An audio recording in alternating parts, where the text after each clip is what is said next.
7 دسمبر 1941 دې ورځ نه پس د دنیا نقشه ټول عمر دپاره بدله وه.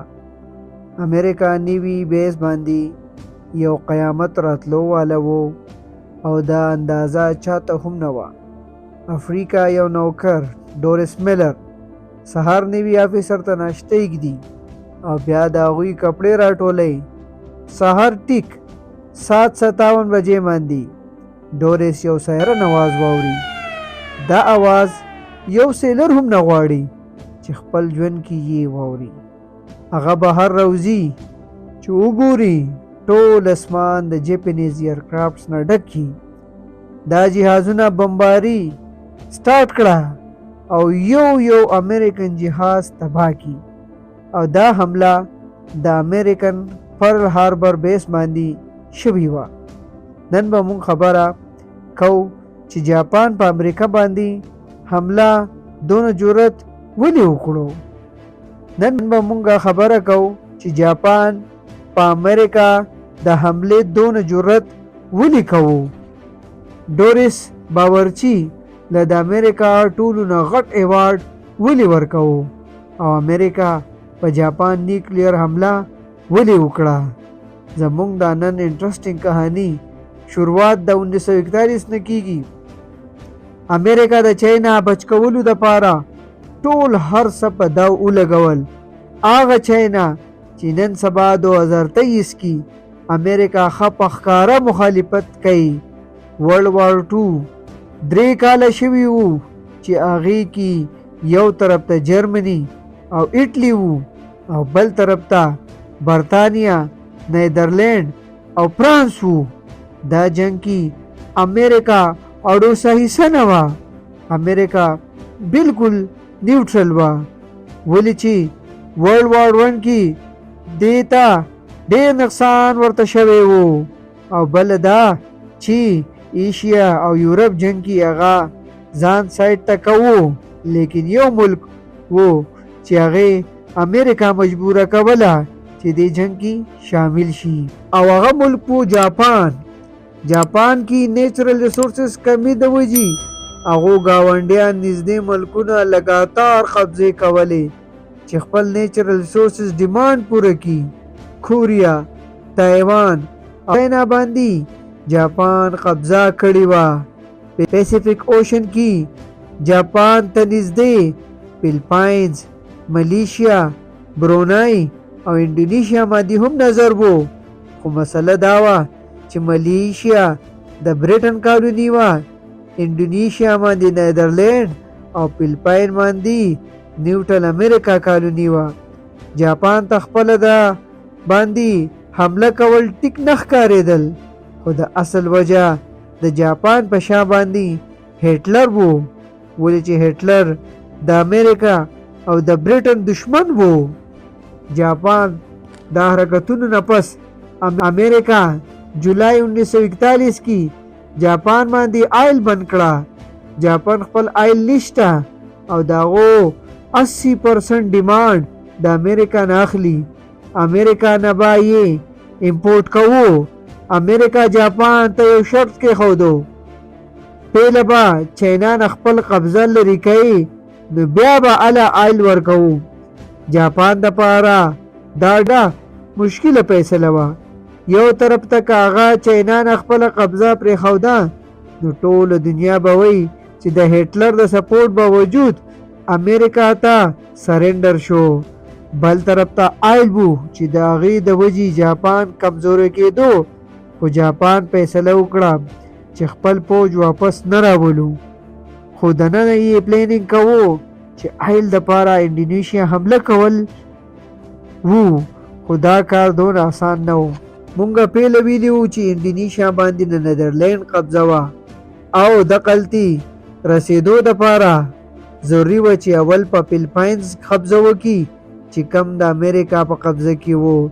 جاپان ته پته وه که مونږ فلپاین باندې حمله وکړو نو پیسیفیک اوشن کې موجود پرل هاربر نه به جوابي کاروایی کیږي. لیکن جاپان سره آیل ریزورس په تیزۍ سره ختمېدل او دې حملې نه علاوه هغو سره بل څه لاره هم نه وه. جاپان مې په فلپاین نه بلکې په پرل هاربر حمله کول. جیپنیز ملیټري افیسر دا فیصله وکړه چې پرل هاربر به سرپرایز اټیک وکړو او دا به مکمل تباه کړو. بیا به جاپان په اسانه فلپاین حمله وکړي. جاپان په پټه پرل هاربر باندې حملې تیاری شروع کړه. جاپان 2 بیټل شپس، 39 سبمیرین، 30 ډسټرایرز او 414 بمبر ایرکرافټس په دې کې شامل وو. دا ایرکرافټس په 6 ایرکرافټس کیریرز باندې روان کړه او په هالبر کې امریکا سره 8 بیټل شپس، 59 انټي کرافټ شپس، 4 سبمیرینز او 309 ایرکرافټ وو. کومګ وګورو نو امریکا سره د جاپان د حملې لپاره هتیار موجود هم وو او هغه ته د حملې پته نه وه. جاپان دا حمله بالکل سیکرټ ساتلو لپاره فیصله وکړه چې د حملې نه مخکې به هیڅ قسمه وایرلس کمیونیکیشن نه کوو. جاپان فورسز 8000 کیلومتر فاصله ووهله او اوس د پرل هاربر نه صرف 370 کیلومتر لري وو. دا غځې وو چې دلته نه یې حمله لپاره جهازونه اوچت کړه او د ورلد وار 2 ټولو نه غټه حمله کېدو واله وه او دا جنگ کې امریکا اوسه پورې شامله هم نه وه. 7 دسمبر 1941 سهار 7:57 بجې باندې 350 جیپنیز ایرکرافټس په 2 ګروپس حمله وکړه. امریکا دې نه بالکل بې خبره وه او دې ټایم هغو باندې قیامت نه کم نه و. پهله ګروپ 45 منټس دپاره په هاربر باندې حمله کولی او بیا واپس لاړه. پهله دوی چې حمله ختمه شوله او 10 منټ پس د بمبر ایرکرافټس بل ګروپ رالی او لږ پاتې شوي ایرکرافټس او نور جهازونه پاتې شوي وو هغه یې تباه کړه او دا حمله پوره 1 غنټه او 15 منټ دپاره جاری وه.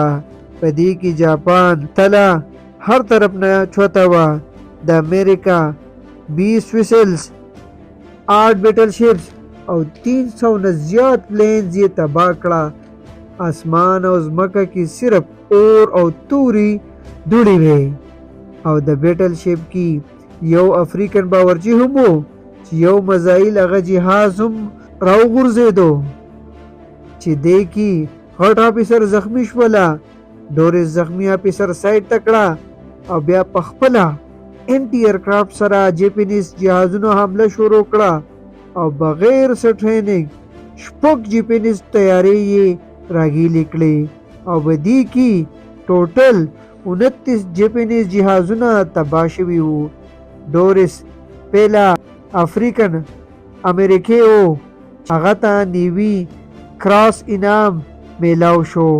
دا ایوارډ د یو ایس نیوي ټولو نه غټ او د امریکا میډل اف آنر نه پس دویم غټ ایوارډ دی. 1 غنټه 15 منټ پس جیپنیز ایرکرافټس خو لاړه خو هغو اوس امریکا ورلد وار 2 کې دیکه کړي وو او هغه امریکا چې د حملې نه مخکې ورلد وار 2 کې بالکل نیوټرل وو. امریکا په هاربر حملې نه پس جاپان ته سبق ورکولو دپاره فیصله وکړه او هغوی خلاف یې اعلان جنګ وکړو. را روان 3 میاشتې کې خپل نیوي بیس ریسټور کو. ځینې بیټل شپس یې ریپیر کړل. 4 میاشتې پس امریکا په جاپان داسې حمله وکړه لکه څنګه چې جاپان په پرل هاربر کړې وه. په اپریل 1942 کې امریکا ټوکیو حمله وکړه او د دې حملې امریکا ورلد وار 2 پیله حمله وه او دې نه پس 4 کالو دپاره امریکا او جاپان جنگ وو چې کې امریکا په ګټه کې وو. جاپان دې جنگ کې ډېر کمزوري شوی وو خو هغوی په هیڅ صورت کې هار نه منو. امریکا د مخکې سرینډر نه کوو. آخرکار اگست 1945 کې امریکا د جاپان خلاف خپل آخري کارت هم استعمال کوو چې اگست 1945 سهار 8 بجې هیروشیما باندې بوینګ B-29 سوپر فورټریس ایرکرافټ ولیدلی شو. دا جهاز 4400 کیلوګرام وزنی لیټل بوای نوم باندې اټم بم هیروشیما باندې ګیل کو. پوره 43 سکند پس یو غټه دماکه وشوله او هر څه مکمل سپین شول او دینه پس فایر وال ځمکې نه اسمان طرف ته لاړو چې هغه د ځمکې ټمپریچر 5000 سیلسیس ته ورسوه او د اټیک وو چې په سکندونو کې یې 80% بلډینګونه خاورو ته بدل کړه. جاپانیز والا حیران پاتې شوله. هغوی چې سوچ کوو چې ګوري نو 3 ورځې پس په 9 اگست 1945 امریکا جاپان ښار ناګاساکا باندې نیوکلیر بم ګیل کو او دا مارک 3 بم وو او د دې کوډ نوم پیټ مین وو. 4670 کیلو وزنی بم غورځېدو نه پس ټول ښار تباه ورباد کو او د هغې 2 نیوکلیر بم وو چې پیل ځل انسان باندې استعمال شوله. یو اندازې مطابق د 2 حملو کې تقریبا 2,60,000 خلک مړه شوله. دې حملې نه هفته پس جاپان امریکا ته سرنډر شو. دې سره ورلد وار 2 هم ختم شو. امید دی چې دا ویډیو به تاسو لایک او شیر کوئ. ډیره مننه.